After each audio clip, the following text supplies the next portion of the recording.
Advocate S Jayasuryan. ഇപ്പോൾ ഈ സാധാരണക്കാർ ഒരു ബജറ്റ് വരുമ്പോൾ അതൊരു ഇടക്കാല ബജറ്റ് എന്നൊക്കെയുള്ളത് മാറ്റിവെക്കാം. പക്ഷേ ഒരു ബജറ്റ് വരുമ്പോൾ ഇപ്പോൾ ഇടക്കാല ബജറ്റ് എന്ന് പറയുമ്പോൾ തെരഞ്ഞെടുപ്പിന് തൊട്ട് മുൻപാകുമ്പോൾ കൂടുതൽ പ്രതീക്ഷകൾ ഉണ്ടാകും. പക്ഷേ ഇവിടെ സാധാരണക്കാർ പ്രതീക്ഷിക്കുന്ന ചില കാര്യങ്ങളുണ്ടല്ലോ, അത് പെട്രോൾ ഡീസൽ വില, അതുപോലെ നികുതി നിരക്കിൽ ഉണ്ടാകാൻ പോകുന്ന ഇളവ്, ഇങ്ങനെയൊക്കെയുള്ള ചില പ്രധാനപ്പെട്ട കാര്യങ്ങൾ, അടിസ്ഥാനപരമായി അവർ ആഗ്രഹിക്കുന്ന ചില പ്രധാനപ്പെട്ട കാര്യങ്ങൾ, അതിലേക്കൊന്നും പോകാതെ ഈ തരത്തിലേക്ക് ഒരു ദീർഘവീക്ഷണം ഉണ്ടോ എന്നുള്ള തർക്കമില്ല. കാരണം 2047 വികസിത ഭാരതം ലക്ഷ്യം വയ്ക്കുന്നു എന്നൊക്കെ പറയുന്നുണ്ട്, അതൊക്കെ നമ്മൾ മാനിക്കുകയും ചെയ്യുന്നു. പക്ഷേ സാധാരണക്കാരെ സംബന്ധിച്ച് ഇന്നിപ്പോൾ പ്രധാനമന്ത്രി ഇതിനെ ചരിത്രപരമായൊരു ബജറ്റ് എന്നാണ് വിശേഷിപ്പിച്ചിട്ടുള്ളത്. അതിൽ ഇപ്പോൾ യുവാക്കൾ, അതുപോലെ സ്ത്രീകൾ, ദരിദ്രർ, കർഷകർ, ഈ 4 വിഭാഗങ്ങളായിട്ട് നേരത്തെ തന്നെ തിരിച്ചിട്ടുള്ളതാണ്. അത് പലതവണ എടുത്ത് പറയുന്നതും നമ്മൾ കേട്ടതാണ്, പ്രധാനമന്ത്രി ഉൾപ്പെടെ. ആ തരത്തിലേക്ക് നോക്കുമ്പോൾ ഇവരെയൊക്കെ ശാക്തീകരിക്കുന്ന ബജറ്റാണ് എന്ന് പറയുമ്പോൾ അതെങ്ങനെയാണ് അതിനെ ആ തരത്തിലേക്ക് വിശേഷിപ്പിക്കാൻ കഴിയുക, അഡ്വക്കേറ്റ് എസ് ജയസൂര്യൻ?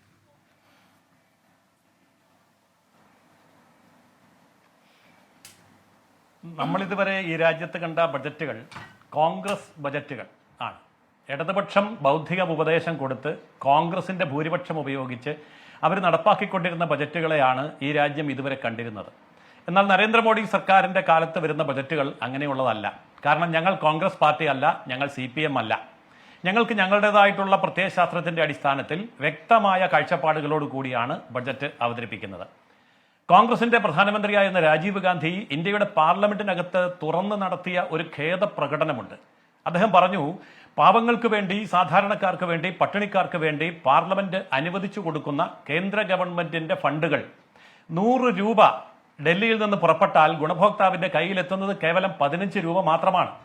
ബാക്കി 85 രൂപയും വഴിയിൽ നഷ്ടപ്പെടുകയാണ്. ഉദ്യോഗസ്ഥന്മാരും കരാറുകാരും ഇടനിലക്കാരും തട്ടിയെടുക്കുകയാണ് എന്ന് വിലപിച്ചത് കോൺഗ്രസിന്റെ പ്രധാനമന്ത്രിയായിരുന്ന രാജീവ് ഗാന്ധിയാണ്. പക്ഷേ ഇന്ന് അത്തരം കാലങ്ങളൊക്കെ മാറിയിരിക്കുന്നു. ഇന്ന് 100 രൂപ ഡൽഹിയിൽ നിന്ന് അയച്ചാൽ 100 രൂപയും ഗുണഭോക്താവിന്റെ പോക്കറ്റിലെത്തും. നിരവധി പദ്ധതികൾ നമുക്ക് ഉദാഹരണങ്ങളായിട്ടുണ്ട്. അപ്പോൾ ഭരണരംഗത്ത് ഇതുവരെ 10 വർഷക്കാലമായിട്ട് അഴിമതിയുടെ ഒരു പൈസ പോലും ചൂണ്ടിക്കാണിക്കാൻ കഴിയാത്ത വിധം സുതാര്യമായി, അഴിമതിരഹിതമായി ഒരു ഭരണം നടത്തുന്ന കേന്ദ്ര ഗവൺമെന്റ് നടപ്പാക്കുന്ന പദ്ധതികളൊക്കെ തന്നെ കേവലം പ്രഖ്യാപനമല്ല, ബജറ്റിൽ സോപ്പിടാൻ വേണ്ടിയിട്ടുള്ള പ്രഖ്യാപനങ്ങളല്ല BJP ഗവൺമെന്റിന്റെ ബജറ്റുകൾ കൊണ്ട് ഉദ്ദേശിക്കുന്നത്. പറഞ്ഞ കാര്യങ്ങൾ കൃത്യമായി നടപ്പാക്കുകയും അത് നടപ്പാക്കിയാൽ ഗുണഭോക്താവിന്റെ കയ്യിൽ കൃത്യമായ പണം എത്തുകയും ചെയ്യുന്ന തരത്തിൽ പദ്ധതികൾ നടപ്പാക്കാൻ അറിയാവുന്ന ഒരു ഗവൺമെന്റ് ആയതുകൊണ്ട് ആ ഗവൺമെന്റിനെ സംബന്ധിച്ചിടത്തോളം ബഡ്ജറ്റ് വരുന്നു അല്ലെങ്കിൽ തെരഞ്ഞെടുപ്പ് വരുന്നു, അതുകൊണ്ട് ജനങ്ങളെ സോപ്പിടണം എന്നൊരു കാഴ്ചപ്പാട് BJPക്കില്ല. പറഞ്ഞ കാര്യങ്ങൾ കൃത്യമായിട്ട് ചെയ്യാൻ സാധിക്കുന്നുണ്ട്. ഇപ്പോൾ ഇവിടെ പറഞ്ഞ ആരോപണങ്ങളൊക്കെ തന്നെ എനിക്ക് പറയാനുള്ള ഒരു കാര്യം ഇത്രയേ ഉള്ളൂ.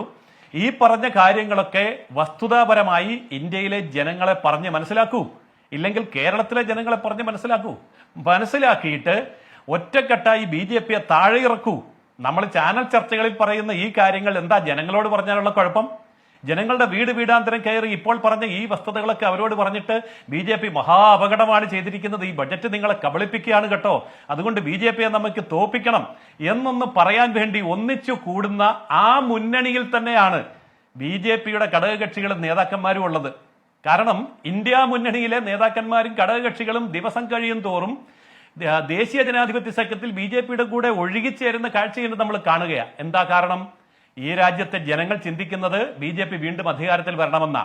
ഈ ഇടക്കാല ബജറ്റ് അവതരിപ്പിച്ചുകൊണ്ട് അവസാനത്തെ വാചകം നിർമ്മലാ സീതാരാമൻ പറഞ്ഞു നിർത്തിയത് ഓർത്താൽ മാത്രം മതി. അവർ പറഞ്ഞു, ഇതൊരു ഇടക്കാല ബജറ്റാണ്, പൂർണ്ണ ബജറ്റ് അടുത്ത ജൂലൈ മാസത്തിൽ ഞാൻ അവതരിപ്പിക്കും എന്നാണ് നിർമ്മലാ സീതാരാമൻ പറഞ്ഞത്. അത്രമാത്രം ആത്മവിശ്വാസമുണ്ട്. ജനങ്ങളോടൊപ്പം നിന്ന് പ്രവർത്തിച്ച ഒരു ഗവൺമെന്റാണ്, ധനകാര്യമന്ത്രിയാണ്. അതുകൊണ്ട് പൂർണ്ണ ബജറ്റ് ജൂലൈ മാസത്തിൽ ഞാൻ അവതരിപ്പിക്കും പറയാൻ കഴിയുന്ന പ്രേമചന്ദ്രൻ MP പറഞ്ഞത് അഡ്വക്കേറ്റ് എസ് ജയസൂര്യൻ, ഇത് ഭരണഘടനാ ലംഘനമാണ് എന്നുള്ളത്. ഇപ്പോൾ സർക്കാർ അധികാരത്തിലെത്തുമെന്നൊക്കെയുള്ള നമുക്ക് ശുഭപ്രതീക്ഷ എന്ന തരത്തിലേക്ക് അതൊക്കെ പങ്കുവെക്കാം. പക്ഷേ ഞാൻ തന്നെ ജൂലൈയിൽ അടുത്ത ബജറ്റ് അവതരിപ്പിക്കും എന്ന തരത്തിലേക്കൊക്കെ ഒരു മന്ത്രി പറയുക എന്ന് പറയുമ്പോൾ അത് ഭരണഘടനാ ലംഘനമാണ് എന്ന് ചില കോണുകളിൽ നിന്നെങ്കിലും വിമർശനം ഉയരുന്നുണ്ട്. താങ്കൾ കേട്ടിട്ടുണ്ടെന്ന് ഞാൻ കരുതുന്നു. ഒരിക്കലുമല്ല. വിമർശിച്ചോട്ടെ, അല്ല ഞാൻ കേട്ടതാണ്, വിമർശിച്ചോട്ടെ. അത് ആത്മവിശ്വാസമാണ്. ആ ആത്മവിശ്വാസം ഇന്ത്യ മുന്നണിക്കില്ല. ഇന്ത്യ മുന്നണിയുടെ പോയി, അലയൻസ് പോയി, ഇപ്പൊ ഇന്ത്യ മുന്നണിയാ. അപ്പൊ അവർക്ക് വെറുതെ രോദിക്കാനേ കഴിയൂ, വിലപിക്കാനേ കഴിയൂ. പിന്നെ ഈ പറഞ്ഞ കണക്കുകളൊക്കെ ഈ നാട്ടിലെ ജനങ്ങൾ ഇപ്പോൾ ഞാൻ ഒരൊറ്റ ഉദാഹരണം പറയാം. ശ്രീമതി ഗീതാ ഗോപിനാഥ് കേരള ഗവൺമെന്റിന്റെ ഉപദേശകയായിരുന്നല്ലോ ഗീതാ ഗോപിനാഥ്, IMFന്റെ ഉന്നതമായ പദവിയിലിരിക്കുന്ന ആ വ്യക്തി പോലും പറഞ്ഞു ഏറ്റവും വേഗത്തിൽ വളരുന്ന സമ്പദ് വ്യവസ്ഥ ഭാരതത്തിൻ്റെതാണ്. ഗീതാ ഗോപിനാഥ് ഞങ്ങളുടെ BJPയുടെ ആളല്ലല്ലോ, പിണറായി വിജയന്റെ സ്വന്തം ആളല്ലേ. പിണറായി വിജയന്റെ സ്വന്തം എന്ന് പറയുമ്പോൾ കോൺഗ്രസ്സുകാരുടെ സ്വന്തം അല്ലേ, ഒറ്റ മുന്നണിയല്ലേ. അതൊക്കെ പോട്ടെ, ഈ ലോകത്തെ മറ്റെല്ലാ സാമ്പത്തിക ശക്തികളും മറ്റ് രാഷ്ട്രങ്ങളും രാഷ്ട്രത്തലവന്മാരും ഒരുപോലെ അംഗീകരിച്ചതാണ് ഇന്ത്യയുടെ സാമ്പത്തിക പുരോഗതി.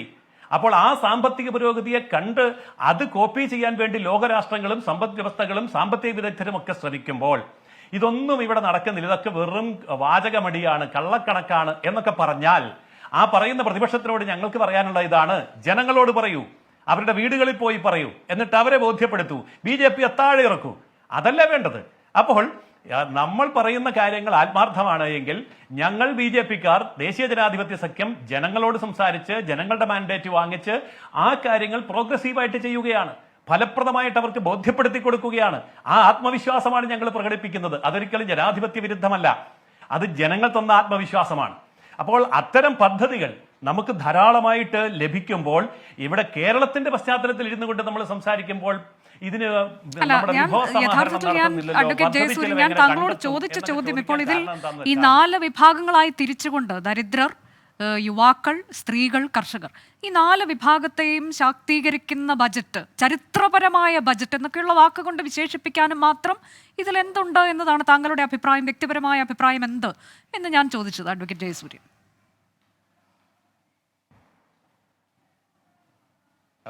ഇതില് ഇപ്പൊ സ്ത്രീ ശാക്തീകരണത്തെ സംബന്ധിച്ചിട്ടുള്ള കാര്യങ്ങൾ വളരെ വ്യക്തമായി, ഈ സ്ത്രീ ശാക്തീകരണത്തെ സംബന്ധിച്ച് ഈ ഗവൺമെന്റ് ചെയ്തിട്ടുള്ള കാര്യങ്ങളും ചെയ്യാൻ പോകുന്ന കാര്യങ്ങളും നമുക്കറിയാം. ഇന്ത്യ ചരിത്രത്തിൽ ഏറ്റവും കൂടുതൽ ആൾക്കാർക്ക് വീടുകളിൽ കുടിവെള്ളം എത്തിച്ചില്ല. ഞാനതിന്റെ കണക്കുകളിലേക്ക് പോകുന്നില്ല, പറഞ്ഞ് സമയം കളയുന്നില്ല, നമ്മൾ കുറെ കേട്ടതാണ്.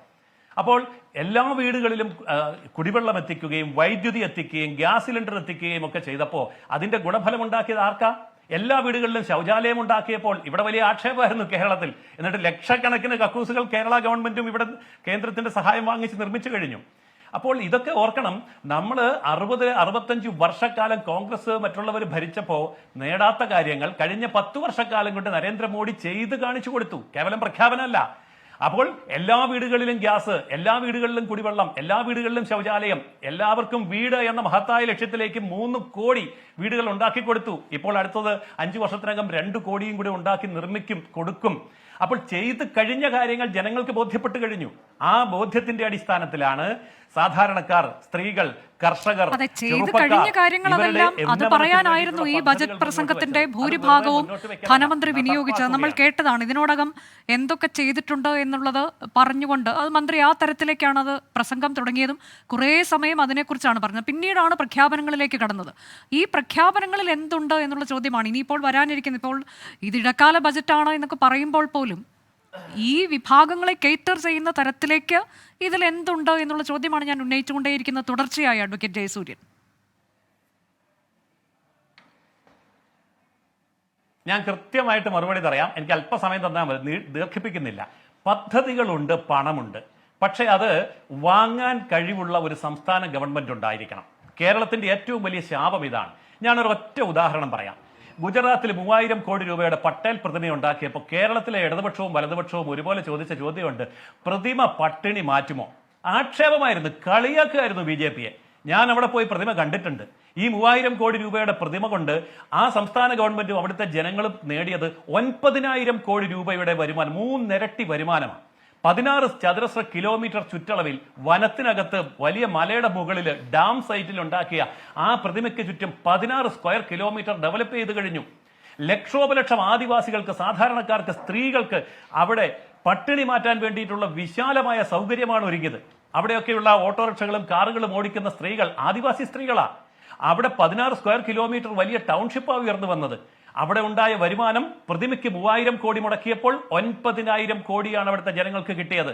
ഇപ്പോൾ അയോധ്യയിലെ ക്ഷേത്രം പണിതാ പട്ടിണി മാറുമെന്നാണ് ഇവിടെ ഇടതുപക്ഷക്കാരൻ ചോദിക്കുന്നത്. ഇടതുപക്ഷക്കാരൻ ചോദിക്കുന്ന ചോദ്യം ഒന്നുകൂടി ചോദിക്കാൻ മാത്രമേ കോൺഗ്രസിന് അറിയത്തുള്ളൂ. കാരണം കോൺഗ്രസിന് പ്രത്യയശാസ്ത്രമില്ലല്ലോ. അത് പോട്ടെ. ആ ക്ഷേത്രം കൊണ്ട്, അയോധ്യ ക്ഷേത്രം കൊണ്ട് ഉത്തർപ്രദേശ് എന്ന് പറയുന്ന സംസ്ഥാനത്തിന് ലഭിക്കാൻ പോകുന്നത് 4 ലക്ഷം കോടി രൂപയുടെ വരുമാനമാണ്. അതായത് പദ്ധതിയുണ്ട്, ആ പദ്ധതി പണമാക്കി മാറ്റാനുള്ള കഴിവ്, മനോഭാവം അവിടുത്തെ സർക്കാരിനുണ്ടാവണം. കേരളത്തില് ശബരിമലയുണ്ട്, ഗുരുവായൂരുണ്ട്, ശ്രീപത്മനാഭസ്വാമി ക്ഷേത്രമുണ്ട്, കാലടിയുണ്ട്, മലയാറ്റൂരുണ്ട്, എണ്ണിയാൽ ഒടുങ്ങാത്ത വിധം തീർത്ഥാടന കേന്ദ്രങ്ങളുണ്ട്. അവിടെയൊക്കെ ഭക്തരെ പീഡിപ്പിക്കുകയും കളിയാക്കുകയല്ലേ ചെയ്യുന്നത്. കപട ഭക്തന്മാർ, വ്യാജ ഭക്തന്മാർ എന്നല്ല ദേവസ്വം മന്ത്രി ശബരിമലയിലെ മാലയൂരി തിരിച്ചുപോയ ഭക്തന്മാരെ ആക്ഷേപിച്ചത്. കോടിക്കണക്കിന് ആൾക്കാർ കേരളത്തിലേക്ക് വരുന്ന തീർത്ഥാടകരിൽ നിന്ന് സുഭിക്ഷമായിട്ട് കഴിയാൻ മാത്രമുള്ള വരുമാനം ഈ കേരളത്തിനുണ്ടാക്കാൻ മേലേ.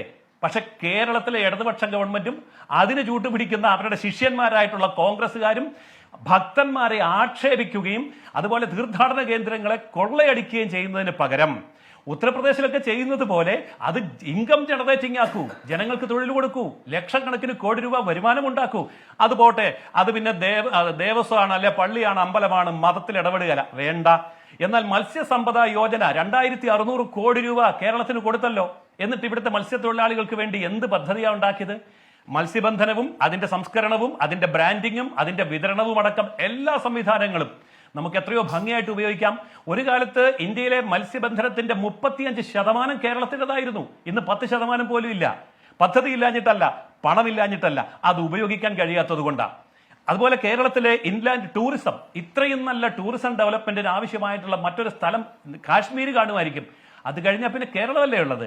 ആ കേരളത്തിന് തൊട്ടടുത്തുള്ള ലക്ഷദ്വീപ് ഇപ്പം വികസിക്കാൻ പോവുക. അതായത് ദേശീയ തലത്തിലും അന്തർദേശീയ തലത്തിലും ഗ്രാമീണ തലത്തിലുമുള്ള ടൂറിസത്തിന് അനുയോജ്യമായിട്ടുള്ള എല്ലാ പദ്ധതികളും ഈ ബജറ്റിൽ പറഞ്ഞിട്ടുണ്ട്. അതിനെപ്പറ്റി ഒരു അക്ഷരം പറയാൻ ഇവിടുത്തെ ഇടത് വലത് മുന്നണികൾക്ക് കഴിയുന്നില്ലല്ലോ.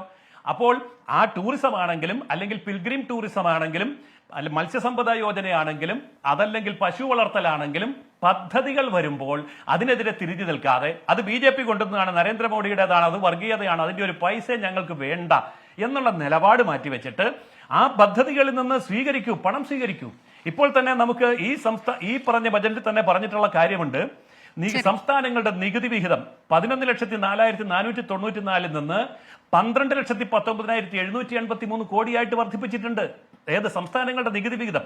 അതിൽ 1,15,289 കോടിയുടെ വർധന വരുമ്പോൾ ഈ കേരള സംസ്ഥാനത്തിന് ലഭിക്കുന്നത് 23,480.32 കോടി രൂപയാ. ഈ പദ്ധതി വിഹിതമെങ്കിലും ഒന്ന് വാങ്ങിച്ചെടുത്ത് ഈ മലയാളിക്ക് കൊടുക്കാൻ വേണ്ടിയല്ലേ ശ്രമിക്കേണ്ടത്? അപ്പോൾ അതിനുള്ള ശ്രമമില്ലല്ലോ. അവിടെ അപ്പോൾ കിഫ്ബി എന്ന് പറഞ്ഞൊരു കൊള്ള, പിന്നെ കേന്ദ്ര സർക്കാരിനെതിരെ സമരം, ഡൽഹിയിൽ സമരം നടത്താൻ പോകുന്നു. പദ്ധതി വാങ്ങിച്ചെടുക്കൂ, എന്നിട്ട് ജനങ്ങൾക്ക് കൊടുക്കൂ, അതല്ലേ ചെയ്യേണ്ടത്? കേന്ദ്രത്തിന്റെ ദുരിതാശ്വാസ ഫണ്ട് വർദ്ധിപ്പിച്ചിട്ടുണ്ട് സംസ്ഥാനങ്ങൾക്കുള്ളത് 27,717 കോടി രൂപ. അതിൽ നിന്നും കേരളത്തിന്റെ വിഹിതം വാങ്ങിയെടുക്കുകയല്ലേ വേണ്ടത്?